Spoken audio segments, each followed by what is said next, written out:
എടാ ഉണങ്ങിടാ ഉണങ്ങിടാ. ഈ മഴ സമയത്ത് തുണി ഉണക്കുന്ന കാര്യം കുറച്ച് കഷ്ടപ്പാടാണല്ലേ. എന്നാൽ അതിന് ചെറിയൊരു പരിഹാരം കണ്ടിട്ടുണ്ട്. എന്താണെന്നല്ലേ, ഇതാണ് സാധനം. അതായത് നമ്മുടെ മഴയത്ത് നമുക്ക് ഉണക്കാൻ പറ്റാത്ത തുണികളെല്ലാം നമുക്കിത് ഈ ഒരു മെഷീനിലോട്ടിട്ട് തുണി ഉണക്കിയെടുക്കാൻ പറ്റും. അപ്പോൾ ചെറിയൊരു മോഡൽ മാത്രമാണ്. അപ്പോൾ ഇതെങ്ങനെ ഉണ്ടാക്കണമെന്ന് അറിയണ്ടേ? അപ്പോൾ വീഡിയോയിലേക്കോ. അപ്പോൾ നമുക്ക് ആദ്യം കുറച്ച് സൈസും വെയിറ്റും വെയിറ്റ് വേണ്ട, കുറച്ച് സൈസുള്ള ഒരു കാർഡ്ബോർഡ് ബോക്സ് ആവശ്യമുണ്ട്.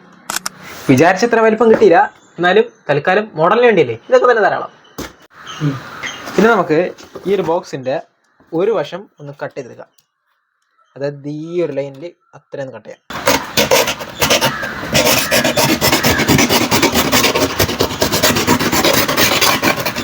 ഓക്കെ, അങ്ങനെ നമ്മളത് വെട്ടി നശിപ്പിച്ചിട്ടുണ്ട്. അപ്പോൾ നമ്മൾ എന്തിനാ ഇത് കട്ട് ചെയ്തെന്നല്ലേ, അത് എല്ലാം വഴിയെ മനസ്സിലാവും. ഈ ബോക്സിന് കുറച്ച് ഹൈറ്റ് കുറവാണ്. ഹൈറ്റ് കൂട്ടണമെങ്കിൽ നമുക്ക് ഈ 4 വശത്തുള്ള ഈ ചിറകിനെ ഇതേപോലെ ഒന്ന് ഒട്ടിച്ചെടുക്കാം. അപ്പോൾ കുറച്ച് ഹൈറ്റ് വയ്ക്കും. താഴ്ഭാഗം ഒട്ടിക്കേണ്ടി വരില്ല, ഇത്തിരി മതിയാവും. അപ്പോൾ ഇത് ഈ 2 സ്ഥലത്തും നമുക്കൊന്ന് ടാപ്പ് ചെയ്യാം. അപ്പോൾ നമ്മൾ പറഞ്ഞ രീതിയിൽ 2 സൈഡും 2 ടാപ്പ് എടുത്തിട്ടുണ്ട്. എന്നാലും പരിപാടി മുഴുവനായിട്ട് കഴിയില്ല, കാരണം ഇത് മുഴുവനായിട്ട് തുറന്നു വരും. നമുക്കിതിന് ചെറിയ റൂം പോലെ ആക്കി എടുക്കണം. അതിനായിട്ട് നമുക്കിത് ഇതേപോലെ ഒന്ന് ചേർത്ത് വെച്ച് ഈ താഴ്ഭാഗത്തൂടെ ഒന്ന് ടാപ്പ് ചെയ്തെടുക്കാം. ഇപ്പം ഏകദേശം നമുക്കൊരു റൂമിൻ്റെ സെറ്റപ്പ് കിട്ടിയിട്ടുണ്ട്. റൂഫ് മാത്രമേ ഇല്ലാതുള്ളൂ, അപ്പോൾ അത് നമുക്കിനി വെച്ച് കൊടുക്കണം. ഇനി നമുക്കിതിൻ്റെ റൂഫിന് വേണ്ടി ഒരു കാർഡ്ബോർഡ് കൂടെ വെച്ച് അടച്ചെടുക്കാം. അപ്പോൾ നമ്മുടെ റൂഫ് റെഡി ആയിട്ടുണ്ട്. ഇപ്പോഴേ ഏകദേശം റൂമായിട്ടുണ്ട്. അടുത്തതായിട്ട് നമുക്കിതിൻ്റെ ഉള്ളിൽ വയ്ക്കാനായിട്ട് ഒരു ഹോൾഡർ ആവശ്യമുണ്ട്, ബൾബ് ഹോൾഡർ. അപ്പോൾ അത് നമുക്കിത് ഏകദേശം ഈ ഒരു പൊസിഷനിൽ വെച്ച് കൊടുക്കണം. അതിനായിട്ട് ആദ്യം നമുക്ക് ഇതിന് 2 വയർ ഇതിൻ്റെ ഉള്ളിലൂടെ എടുക്കണം. ഇനി നമുക്കിതൊന്ന് കണക്ട് ചെയ്തിട്ട് ഈ സൈഡിലൊന്ന് ഫിക്സ് ചെയ്ത് വെക്കാം. അപ്പോൾ വയർ കണക്ട് ചെയ്ത് നമുക്കത് ഈ ഒരു ഭാഗത്ത് ഹോൾഡറിന് ഫിക്സ് ചെയ്യാം. സ്ക്രൂ ഉപയോഗിച്ച് ടൈറ്റ് ചെയ്യാം. അപ്പോൾ നമ്മൾ ബൾബ് നന്നായിട്ട് ഫിക്സ് ചെയ്തെടുത്തിട്ടുണ്ട്. ഇത് നമുക്ക് അടുത്തായിട്ട് ആവശ്യമുള്ളത് ഒരു CPU ഫാനാണ്. അപ്പോൾ നമുക്കൊരു ഫാൻ അത് ഈ ഒരു രീതിയിൽ ഏകദേശം ഈ ഒരു വശത്തായിട്ടൊന്ന് വെച്ചൊന്ന് ടാഗ് ചെയ്തെടുക്കാം. അപ്പോൾ നമുക്കിത് ഈ ഒരു രീതിയിൽ വെച്ചൊന്ന് ടാഗ് ചെയ്തെടുക്കാം. അപ്പോൾ നമ്മുടെ ഫാൻ ഈ രീതിയിൽ നമ്മൾ സെറ്റ് ചെയ്തെടുത്തിട്ടുണ്ട്. ഇനി നമുക്ക് ഇതിൽ പവർ കൊടുക്കണം. അതിനായിട്ട് നമ്മൾ 12 വോൾട്ട് അഡാപ്റ്ററാണ് കണക്ട് ചെയ്യണത്. അപ്പോൾ അതിനായിട്ടുള്ള നമ്മുടെ ഫീമെയിൽ സോക്കറ്റ് എടുത്തിട്ടുണ്ട്. നമ്മൾ 12 വോൾട്ട് അഡാപ്റ്റർ കണക്ട് ചെയ്യാനായിട്ട്. അപ്പോൾ അത് നമുക്ക് ഈ വയറിൻ്റെ ഡയറക്റ്റായിട്ട് തന്നെ കണക്ട് ചെയ്തെടുക്കാം. അപ്പോൾ അതിന് മുന്നേ നമുക്ക് ഈ ഒരു വയറിനെ പുറത്തോട്ട് എടുക്കാനായിട്ട് ഒരു ഹോൾ ഇട്ട് കൊടുക്കണം. അതിട്ടതിന് ശേഷം നമുക്കൊന്ന് കണക്ട് ചെയ്യാം. നമുക്ക് ഈ ഒരു വശത്തായിട്ടൊരു ഹോൾ ഇടാം. അതിനുശേഷം വയറിനെ നമുക്ക് ഇതുവഴി ഒന്ന് പുറത്തെടുക്കാം. ഓക്കെ, നമുക്ക് ഈ സോക്കറ്റ് ഈ വയറിലോട്ടൊന്ന് കണക്ട് ചെയ്തെടുക്കാം. സോക്കറ്റും കണക്ട് ചെയ്തെടുത്തിട്ടുണ്ട്. ഈ ഒരു പുറകു വശത്തോട്ട് നമ്മൾ ഇങ്ങനെ ഒന്ന് സെറ്റ് ചെയ്തെടുത്തിട്ടുണ്ട്. നമ്മൾ തനിയെ ഇതിനു വേണ്ടി സ്വിച്ച് വെക്കുന്നില്ല. അപ്പോൾ അടുത്ത പരിപാടി നോക്കാം. ഇപ്പോൾ നമ്മുടെ ഒരു ബോക്സ് കാണാൻ അത്ര ഭംഗി പോരല്ലേ. അപ്പോൾ നമുക്ക് എന്ത് ചെയ്യാം, ഇതിൻ്റെ കളർ ഒന്ന് മാറ്റിയിട്ടാം. പെയിൻ്റ് അടിച്ച പ്രൊഫഷൻ കിട്ടത്തില്ലെന്ന് അറിയേണ്ടതാണ് ടാപ്പ് ഒട്ടിച്ചത്. അപ്പോൾ ഈ അവസ്ഥ. ഇപ്പോൾ കുഴപ്പമൊന്നുമില്ലല്ലേ, എന്ത് കുഴപ്പം. അപ്പോൾ ഇനി നമുക്കിതിന് ബാക്കി പരിപാടിയെല്ലാം കഴിഞ്ഞിട്ടുണ്ട്. ഇനി നമുക്ക് ഇതിൻ്റെ ഉള്ളിൽ ബൾബ് ഇട്ട് കൊടുക്കണം. അപ്പോൾ ഇതൊരു 40 വാട്ട്സിൻ്റെ ബൾബാണ്. ഇത് മനസ്സിലായല്ലോ, നമുക്ക് ഫിലമെൻറ്റ് ബൾബ്. നമുക്ക് ചൂട് കിട്ടാനാണ് നമ്മളിപ്പോൾ ബൾബ് ഇടുന്നത്. ബൾബ് ഇട്ട് കൊടുക്കാം. പക്ഷെ ഇപ്പോഴും നമ്മളെ പണി കഴിഞ്ഞിട്ടില്ല.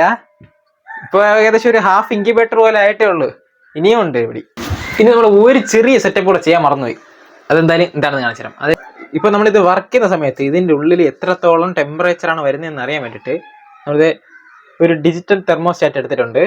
ഇത് വർക്ക് ചെയ്യുന്നത് 12 വോൾട്ടിലാണ്. അപ്പോൾ നമുക്ക് നമ്മുടെ ഫാനും അതുപോലെ ഇൻപുട്ട് നമുക്കൊന്ന് ഇതിൽ നിന്ന് കണക്ട് ചെയ്ത് കൊടുക്കാം. ഇനി നമുക്ക് ഈ ഡബിൾ സൈഡ് ടാപ്പിൻ്റെ സഹായത്തോടെ ഈ ഒരു ഭാഗത്ത് നമുക്കൊന്ന് ഒട്ടിച്ചു കൊടുക്കാം. അപ്പോൾ അതിനുശേഷം നമുക്കിത് ഈ ഒരു സെൻസർ ഇതിനുള്ളിലോട്ട് അങ്ങ് വെച്ച് കൊടുക്കണം. ഇപ്പോൾ ഏകദേശം പണി കഴിഞ്ഞ് ഇനി നമുക്ക് പവർ സപ്ലൈയും കൊടുത്ത് തുണി ഉണക്കാനായിട്ട് നോക്കാം.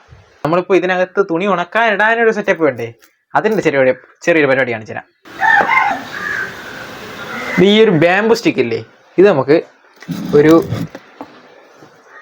അയ പോലെ ഈ ഒരു രീതിയിലൊന്ന് സെറ്റ് ചെയ്ത് കൊടുക്കണം. ഇതിപ്പോൾ നീളം പോരാ, അതുകൊണ്ട് 2 എണ്ണം ഒരുമിച്ച് ഒട്ടിച്ചെടുത്തിട്ടുണ്ട്. അപ്പോൾ ഇതിനത് ഈ ഒരു രീതിയിൽ വെച്ച് ഒന്ന് കയറ്റി കൊടുക്കാം. അപ്പോൾ ഇതാണ് ഇതിൻ്റെ ഏകദേശം ഒരു പ്ലാൻ. അപ്പോൾ ഇനി നമുക്ക് കണക്ഷൻ കൊടുക്കണം, തുണി ഇടണം, ഉണക്കണം. ഇതാണ് നമ്മുടെ ആ ഒരു പ്ലാൻ. അതിന് തന്നെ ഒരു കാര്യം പറയാം, ഇതിപ്പോൾ ജസ്റ്റ് ഇതിങ്ങനെ ഒരു ഐഡിയ ഉണ്ട് എന്നൊരു കാണിക്കാൻ വേണ്ടി മാത്രമാണ് ഈ വീഡിയോ ചെയ്യുന്നത്. അതുകൊണ്ട് ഇതിപ്പോൾ വലിപ്പം കുറഞ്ഞു പോയി എന്നൊന്നും വിചാരിക്കേണ്ട. കാരണം ഞാൻ ജസ്റ്റ് ഇങ്ങനെ ഒരു രീതിയിൽ ഉണക്കാം എന്നേ പറഞ്ഞിട്ടുള്ളൂ. അപ്പോൾ നിങ്ങളുടെ ആവശ്യത്തിനനുസരിച്ച് നിങ്ങൾക്ക് ഇതിൻ്റെ വലിപ്പം കൂട്ടേ കുറയ്ക്കേ എന്തെന്ന് വെച്ചാൽ ചെയ്ത് ആവശ്യത്തിന് നിങ്ങളുടെ സംഭവം ഉണ്ടാക്കിയെടുക്കുക. അപ്പോൾ ഞാനിതേപോലെ നമുക്ക് ഉപയോഗിക്കാൻ പറ്റുന്ന രീതിയിൽ ഒരു ക്ലോത്ത് ഡ്രയർ ഉണ്ടാക്കണമെന്നുണ്ടെങ്കിൽ നിങ്ങൾ ജസ്റ്റ് ഒന്ന് കമൻറ്റ് അടിച്ചേരെ. വീഡിയോ കാണുന്ന മെജോറിറ്റി ആളുകൾക്കും അത് ആവശ്യം ഉണ്ടെന്നുണ്ടെങ്കിൽ നമുക്ക് ചെയ്തല്ലേ പറ്റൂ.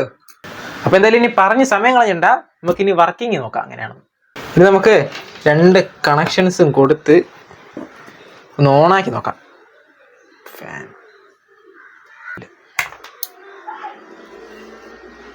ഇപ്പോൾ 30.5 ഡിഗ്രിയാണ് ഇതിനുള്ളിലുള്ളത്.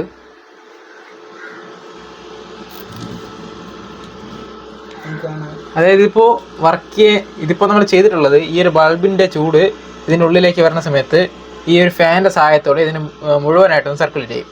അപ്പോൾ നമ്മളെന്തായാലും അഡീഷണൽ എയർ ഹോൾസ് ഒന്നും ഇട്ടിട്ടില്ല. കാരണം നമ്മുടെ ഈ ഡോർ വയ്ക്കുമ്പോൾ തന്നെ ഒരു ഗ്യാപ്പ് വരുന്നുണ്ട്. നമ്മളിപ്പോൾ മുഴുവനായിട്ട് അടച്ചു കഴിഞ്ഞാൽ ചിലപ്പോൾ ഓവർ ഹീറ്റായി പോകും. അതുകൊണ്ട് ചെറിയൊരു ഗ്യാപ്പ് കുഴപ്പമില്ല. ഇപ്പോൾ നമ്മളിപ്പോൾ ഡോർ ക്ലോസ് ചെയ്തപ്പോൾ നിങ്ങൾക്ക് കാണാം നമ്മുടെ ടെമ്പറേച്ചർ ഇതായി കൂടി വരുന്നുണ്ട്. അപ്പോൾ നമ്മുടെ ഡ്രയറിൽ ഇടാൻ കണക്കിനായിട്ടുള്ള ഒരു ചെറിയൊരു തുണി എടുത്തിട്ടുണ്ട്. സംശയം കാണിച്ചിട്ടുണ്ട്, അത് നനച്ച് വെച്ചിട്ടുണ്ട്. പിഴുകി നമ്മളെ കൊണ്ട് കഴിയുന്ന അത്രയും വെള്ളം കളഞ്ഞതിന് ശേഷം അതിനകത്ത് ഇനി നമുക്ക് ഈ തുണി അതിനകത്ത് വെച്ച് നോക്കാം. അപ്പോൾ നമ്മൾ ഇതിനകത്ത് തുണി വിരിച്ചിട്ടിട്ടുണ്ട്. ഇനി എത്ര നേരം കൊണ്ട് ഉണങ്ങും നമുക്ക് നോക്കാം.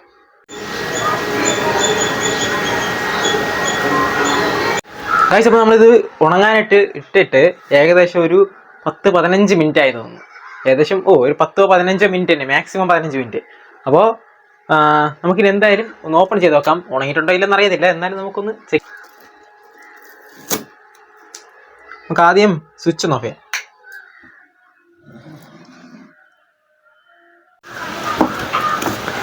ഗൈസ്, അപ്പോൾ ഇത് എത്രത്തോളം ഉണങ്ങിയിട്ടുണ്ടെന്ന് എനിക്ക് അറിയാൻ പറ്റത്തുള്ളൂ. ക്യാമറ കൂടെ എന്തായാലും അറിയാൻ പറ്റും തോന്നുന്നില്ല. ഈർപ്പം എല്ലാം പോയിട്ടുണ്ട്. നല്ല നമ്മൾ നോർമലി ഒരു കർച്ചീഫിൻ്റെ ഒക്കെ ആ ഒരു മനസ്സിലായല്ലോ, ആ ഒരു രീതി. അതായത് ഈർപ്പമൊന്നും ഇല്ല, ഈർപ്പം എല്ലാം പോയിട്ടുണ്ട്. ഏകദേശം ഒരു 10-15 മിനിറ്റ് വെച്ചാണ് ഇതെല്ലാം സംഭവിച്ചിട്ടുള്ളത്. പിന്നെ ഇതിനകത്ത് നമുക്ക് തെർമോക്കോൾ വെച്ചെങ്കിൽ നമുക്ക് കുറച്ചുകൂടി എഫിഷ്യൻ്റ് ആയിട്ട് ഉണക്കാൻ പറ്റുമായിരുന്നു. അപ്പോൾ ഇതിനകത്ത് മാക്സിമം ടെമ്പറേച്ചർ 40 ഡിഗ്രി വരെയൊക്കെ വരുന്നുള്ളൂ.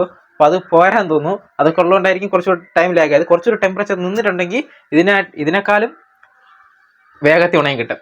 അപ്പോൾ ഇതിപ്പോൾ നമ്മളിപ്പോൾ ചെറിയൊരു സെറ്റപ്പ് മാത്രം, അതായത് ഇതൊരു മോഡലല്ലേ, അപ്പോൾ നമ്മൾ ചെറിയ സെറ്റപ്പുകൾ മാത്രമേ ചെയ്തിട്ടുള്ളൂ. ജസ്റ്റ് നിങ്ങൾക്ക് ആ ഒരു ഐഡിയ മനസ്സിലാൻ വേണ്ടി മാത്രം. അപ്പോൾ നമുക്ക് ഉപയോഗിക്കാൻ പറ്റുന്ന വിധത്തിൽ നമുക്ക് സാധാരണ തുണിയൊക്കെ ഇട്ട് ഉണക്കാൻ പറ്റുന്ന രീതിയിൽ ഒരെണ്ണം ഉണ്ടാക്കണമെന്നുണ്ടെങ്കിൽ ഇംഗ്ലീഷിൽ നിന്ന് കമൻറ്റ് അടിച്ചോ, അടുത്ത വീഡിയോ ചെയ്യാം. അപ്പോൾ എന്തായാലും തുണി ഉണങ്ങിയിട്ടുണ്ട്. വീഡിയോ ഇഷ്ടപ്പെട്ടെന്നായിരിക്കുന്നു. വീഡിയോ ഇഷ്ടപ്പെട്ട ഒരു ലൈക്ക് അടിച്ച് കമൻറ്റ് അടിച്ചോ. അപ്പോൾ അടുത്ത വീഡിയോ കാണാം. ബൈ.